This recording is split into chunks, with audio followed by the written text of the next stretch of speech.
बिस्मिल्लाहिर्रहमानिर्रहीम। अस्सलाम वालेकुम क्लास 9th।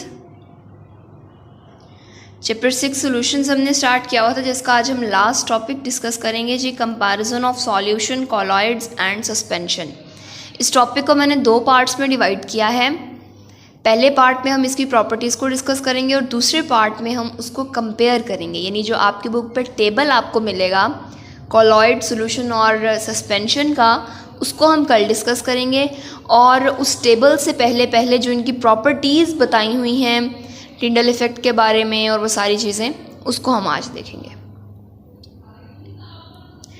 सबसे पहले है जी हमारे पास सॉल्यूशंस जो हैं उनको हम बात कर रहे हैं यहाँ पर ट्रू सॉल्यूशंस की। ट्रू सॉल्यूशंस वो सॉल्यूशंस हैं जिनमें पार्टिकल साइज़ छोटा है, पहली बात। दूसरी बात ये कि उनका जो मिक्सचर बनता है वो होमोजेनियस मिक्सचर बनता है, ठीक है। So solutions are the homogeneous mixture of two or more then two components, दो या दो से ज़्यादा कंपोनेंट्स का होमोजेनियस मिक्सचर। होमोजेनियस मिक्सचर का मतलब ये है कि उसमें थ्रू आउट जो कंपोजिशन है वो एक जैसी होगी, यूनिफॉर्म होगी।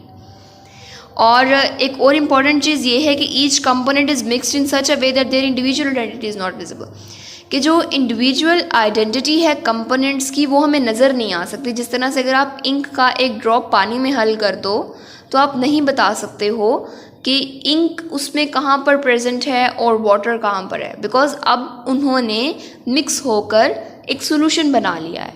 अब आप आइडेंटिफाई नहीं कर सकते हो अपने दोनों कंपोनेंट्स को। एग्जाम्पल अगेन यहाँ पर drop of ink mixed in water की दी हुई है, और यहाँ पर जिन सॉल्यूशंस की हम बात कर रहे हैं वो कौन से सॉल्यूशंस हैं? ट्रू सॉल्यूशंस हैं, ठीक है। नेक्स्ट हमारे पास आ जाता है जी कॉलॉइड्स। याद रखिएगा कॉलॉइड्स का दूसरा नाम है फॉल्स सॉल्यूशन।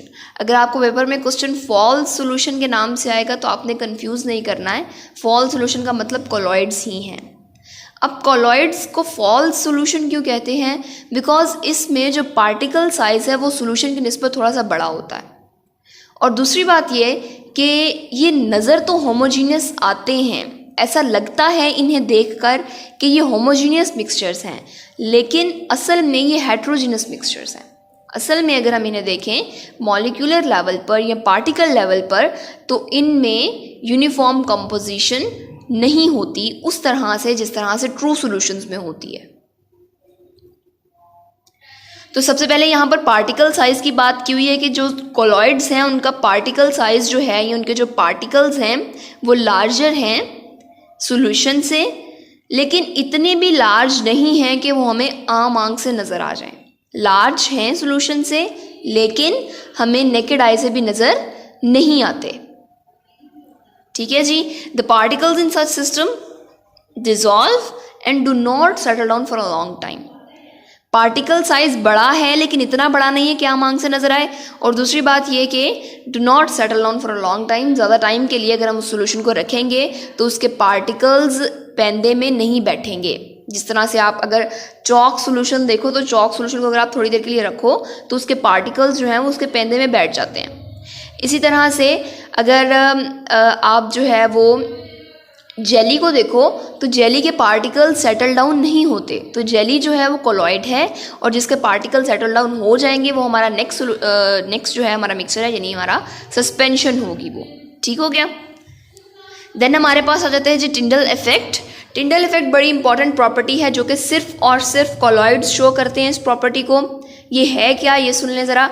टिंडल इफेक्ट कहता है जी अगर लाइट आप गुजार रहे हैं अपने मिक्सचर में से, अगर लाइट स्कैटर कर गई, अगर लाइट फैल गई इन वी शेप में अगर लाइट फैल गई तो इसका मतलब है वो कॉलॉइड है।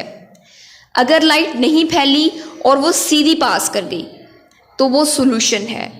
और अगर जो लाइट आपने पास करवाई है वो ब्लॉक हो गई तो इसका मतलब है वो सस्पेंशन है, बिकॉज सस्पेंशन का पार्टिकल साइज बड़ा होता है, कॉलॉइड से भी ज़्यादा बड़ा होता है, तो वो लाइट को ब्लॉक कर देंगे, ठीक हो गया।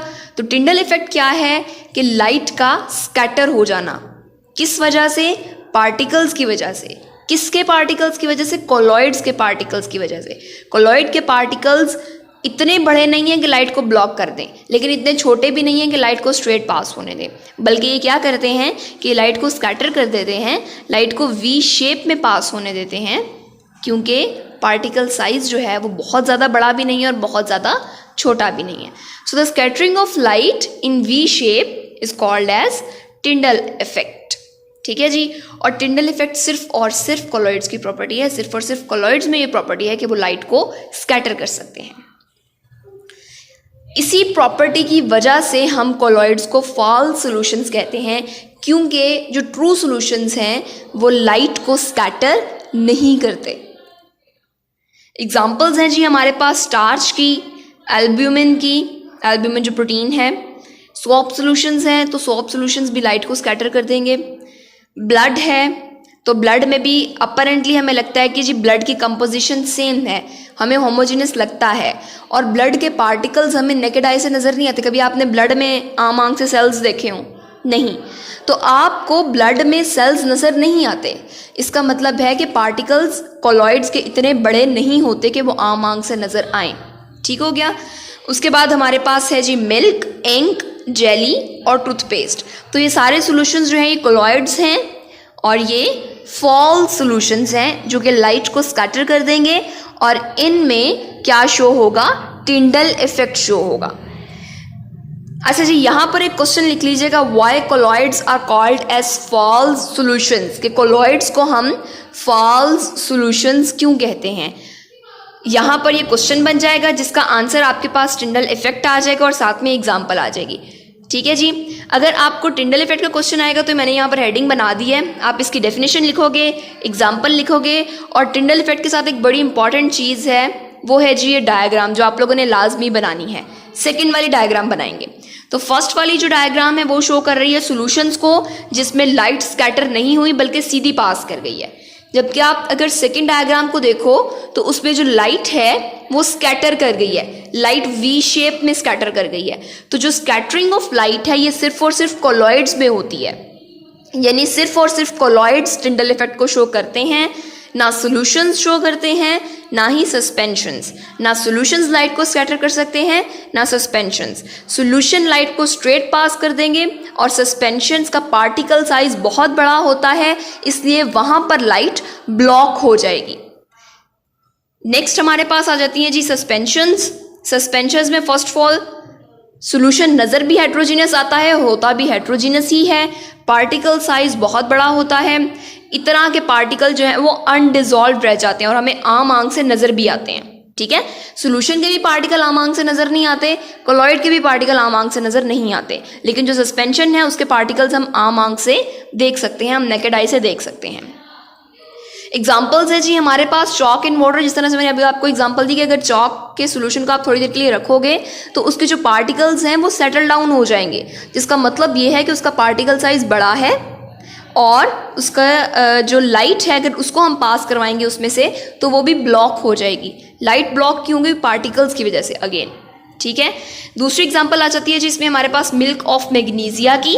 मिल्क ऑफ मैग्नीशिया जो है ये असल में कभी आपने पिया हो ये सॉल्यूशन स्टमक एसिडिटी के लिए, वाइट कलर का सॉल्यूशन होता है ये, जिसको हम मिल्क ऑफ मैग्नीशिया कहते हैं, और ये स्टमक एसिडिटी के लिए यूज़ होता है और इसका इटसेल्फ मीडियम अल्कलाइन होता है। तो अल्कलाइन मीडियम जब एसिडिक मीडियम जो होता है हमारे स्टमक में उसके साथ जाकर रिएक्ट करता है तो सॉल्ट और वाटर बन जाता है। तो जो सॉल्ट और वाटर बनता है वो चूँकि न्यूट्रल है तो इस तरह से हमारे स्टमक की एसिडिटी ट्रीट हो जाती है। तो ये जो मिल्क ऑफ मैग्नीशिया है इसके ऊपर एक लेबल लगा होता है that shake well before use. तो सस्पेंशन के लिए हमेशा जब भी आपकी कोई भी मेडिसिन सस्पेंशन होगी तो उसके लिए ये लेबल लाजमी होगा that shake well before use. ठीक है। तो आप उसको शेक करते हो, उसके पार्टिकल्स को अच्छे से उसमें आप डिज़ोल्व तो नहीं कर सकते हो लेकिन डिस्ट्रीब्यूट कर सकते हो। ठीक है। उसके पार्टिकल्स को आप डिस्ट्रीब्यूट करोगे और फिर आप उसको जो है वो एडमिनिस्टर कर सकते हैं, आप उसको ले सकते हैं। ठीक है।